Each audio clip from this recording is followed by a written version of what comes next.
మామలకే మామ వెంకీ మామ ఈరోజు రిలీజ్ అయింది. సంక్రాంతికి వస్తున్నాం అనే సినిమా. ఈ సినిమా ఎలా ఉంది? హైలైట్స్ ఏంటి? బొక్కలు ఏమైనా ఉన్నాయా? గుండు కొట్టించేశాడా అనిల్ రావిపూడి? నా స్టైల్లో చెప్తాను. మామూలుగా అనిల్ రావిపూడి అంటేనే సినిమా మొత్తం కామెడీనే ఉంటుంది. ఇది అనుకున్నట్లుగానే ఇంతకుముందు చేసిన సినిమాలకి 10 రెట్లు కామెడీ ఉంటుంది ఈ సినిమాలో. తీసుకున్న లైన్ ఏంటంటే ఏదో ఒక దేశభక్తికి అన్నట్లుగా ఉంటుంది. దేశభక్తికి సంబంధించిన కథ అది. దాన్ని కామెడీలో తీసుకెళ్ళాడు.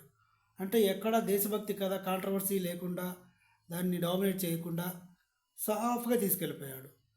పేర్లు పడ్డ దగ్గర నుంచి సినిమా ఎండ్ కార్డ్ అయ్యేంత వరకు మొత్తం కితకితలే. అంటే మరీ ఇంత కామెడీ అయితే ఎక్స్పెక్ట్ చేసి ఉండరు ఎవరు. అనిల్ రావిపూడి సినిమా అంటేనే యాక్షన్స్ అవి ఇవి ఎవరు ఎక్స్పెక్ట్ చేయరు. అందరూ కామెడీనే ఎక్స్పెక్ట్ చేస్తారో అనుకున్నట్టుగానే ఇలా ఉంది. ప్లస్ పాయింట్ ఏంటంటే వెంకటేష్ గారి టైమింగ్. వెంకటేష్ గారి కొడుకుగా ఒక అబ్బాయి నటించాడు. ఆడు అల్టిమేటు. మీనాక్షి చౌదరి ఎలాంటి మేకప్ లేకుండా, అంటే మరీ అంతగా డామినేట్ చేయకుండా సింపుల్గా కనిపిస్తుంది.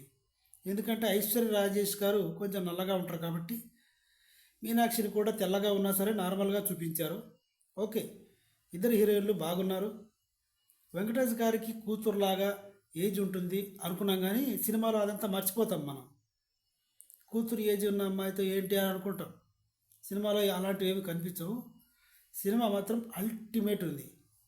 మొన్న వచ్చిన డాకు మహారాజ్ మొత్తం action thriller, emotions, game changer కూడా ఎమోషను, పొలిటికల్ బ్యాక్డ్రాప్లో వచ్చిన సినిమా. కానీ వెంకటేష్ బాబు సినిమా మాత్రం మొత్తం కామెడీనే. ఒక ఎపిసోడ్లో 20 మినిట్స్ వరకు కళ్ళకు నీళ్ళు వచ్చేస్తాయి. నవ్వి నవ్వి నవ్వి కడుపు నొప్పి వచ్చేస్తుంది, కళ్ళకు నీళ్ళు వచ్చేస్తాయి. అలాంటివి ఉందన్నమాట ఈ సినిమాలో. కాబట్టి అందరూ చూడొచ్చు. సినిమా చాలా బాగుంది. నా ఎక్స్ప్లెనేషన్ కనుక మీకు నచ్చితే నా ఛానల్ని మర్చిపోకుండా సబ్స్క్రైబ్ చేయండి. Thank you.